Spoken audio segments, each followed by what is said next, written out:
Bonjour et bienvenue dans cette édition. Aujourd'hui, nous recevons Jean-Luc Raguenès. Il est le président de l'association Producteurs Bretagne Les Frais. Les 28, 29 et 30 septembre, il organise des animations autour des cabanes à lait, ces distributeurs automatiques de lait. Dans un instant, on fait le point sur cet événement. Mais tout de suite, l'actualité de ce lundi 24 septembre 2012 dans le Finistère.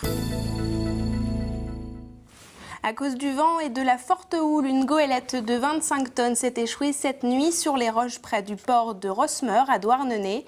L'équipage composé de 2 ressortissants anglais a été récupéré sain et sauf par la SNSM. Le bateau a été remorqué ce matin au port. La situation est toujours bloquée à la Brittany Ferries. Depuis vendredi, les 8 bateaux de la compagnie Roscovid sont toujours bloqués à quai. Ce lundi, les syndicats et la direction se sont de nouveau réunis. Les deux parties tentent de trouver un accord sur les salaires et le temps de travail.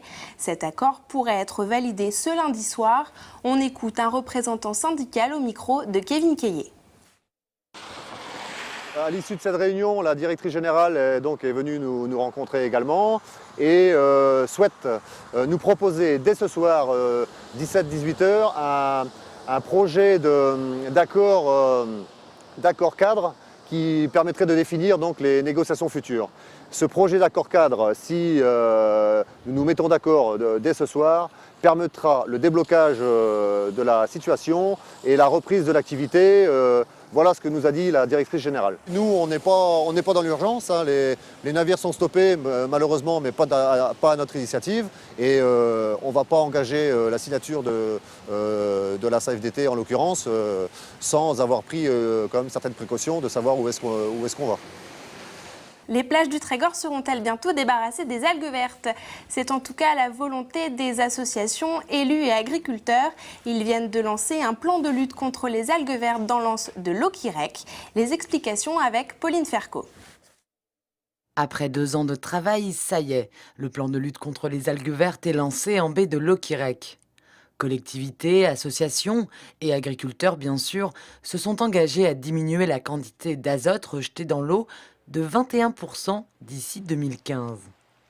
Dans les prochains jours, les 165 exploitants agricoles du bassin du Douron vont donc être diagnostiqués par des experts.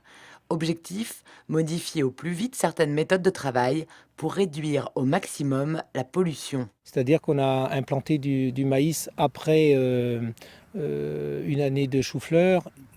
Et auparavant, c'était une année d'herbe. Donc aujourd'hui, on regarde les reliquats d'azote sur des parcelles qui n'ont pas reçu d'azote et voir si les rendements sont corrects malgré tout.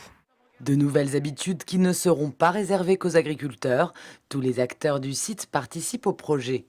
Sous l'œil attentif du syndicat mixte du Trégor, initiateur de cette charte anti-algues vertes. Il n'y a pas que le monde agricole, il y a les citoyens, et il y a les collectivités également. Par exemple, l'entretien des bords de route, ça représente environ 300 hectares d'herbe sur le Douron.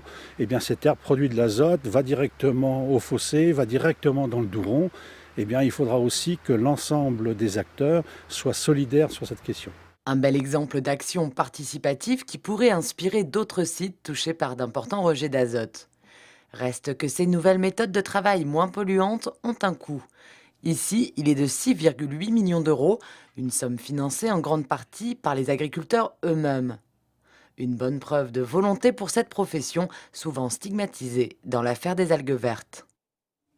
Quelle femme bretonne pour demain? L'école des filles du Helgoat a posé cette question à 3 bretonnes d'origine ou d'adoption, parmi lesquelles Laurie Tillman, Miss France 2011. Pauline Ferco a tenté de répondre à cette interrogation.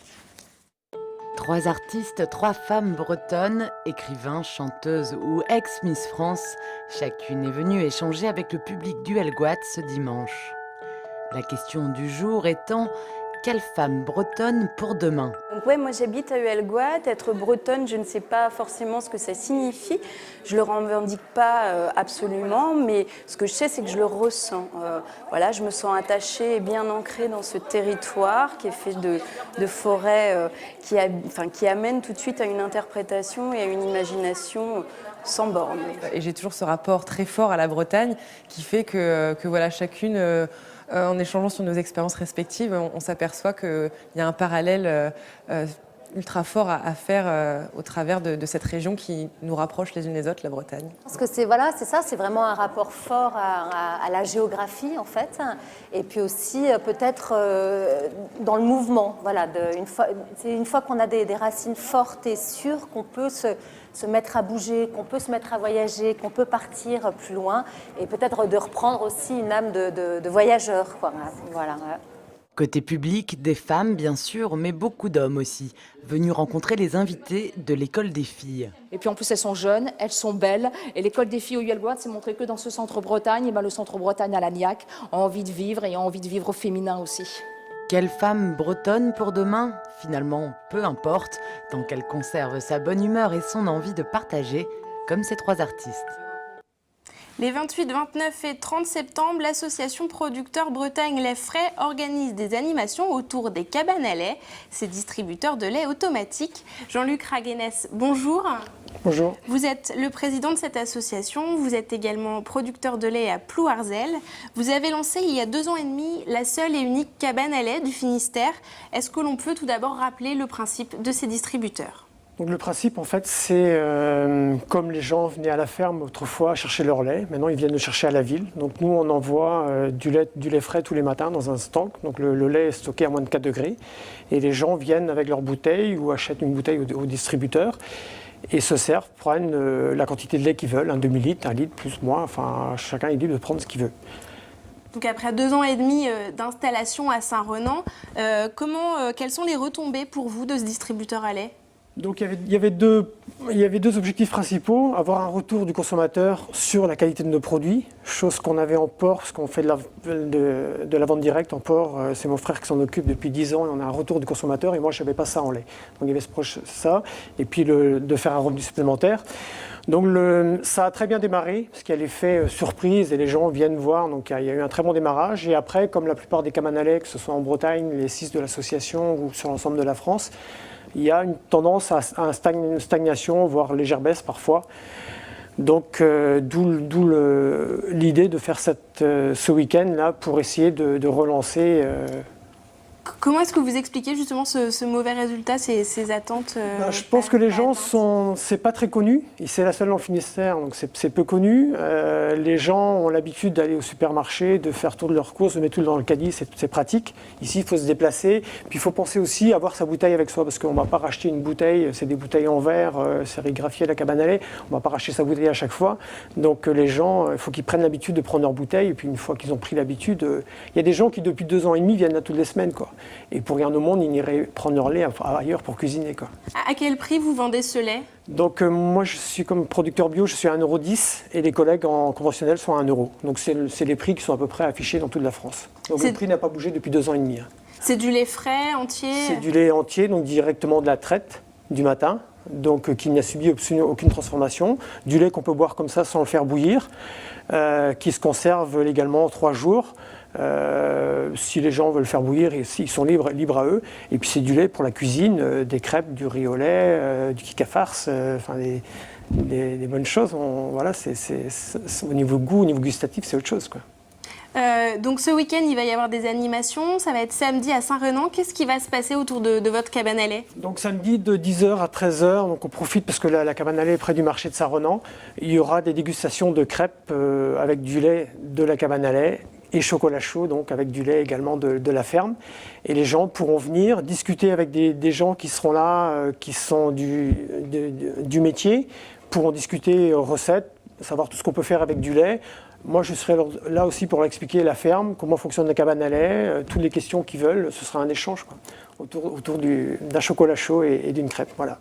Est-ce qu'il y a en projet d'autres installations de distributeurs à lait ? Pour l'instant, non. Il y avait dans l'association, nous au départ, on était une vingtaine. Donc il y avait des gens plus ou moins intéressés. Là, à ma connaissance, il n'y en a pas d'autres. Moi, j'aimerais bien qu'il y en ait d'autres parce que plus il y en aura, plus ce sera connu, plus les gens iront facilement prendre leur lait dans ces distributeurs. En Italie, il y en a énormément puisque le concept a été inventé en Suisse, repris par les Italiens. Les machines viennent d'Italie. Et j'espère que le bouche à oreille fonctionnera et que ça donnera envie à d'autres producteurs. Il ne faut pas oublier, comme c'est de la vente directe, directement producteur au consommateur.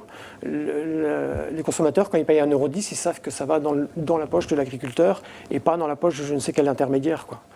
Très bien. Voilà. Eh bien, merci Jean-Luc Raguenès d'avoir répondu à nos questions. Je le rappelle, vous organisez ce week-end des animations autour des cabanes à lait, ces distributeurs automatiques de lait. On se retrouve demain pour un nouveau point sur l'actualité du Finistère. Bonne soirée sur TBO.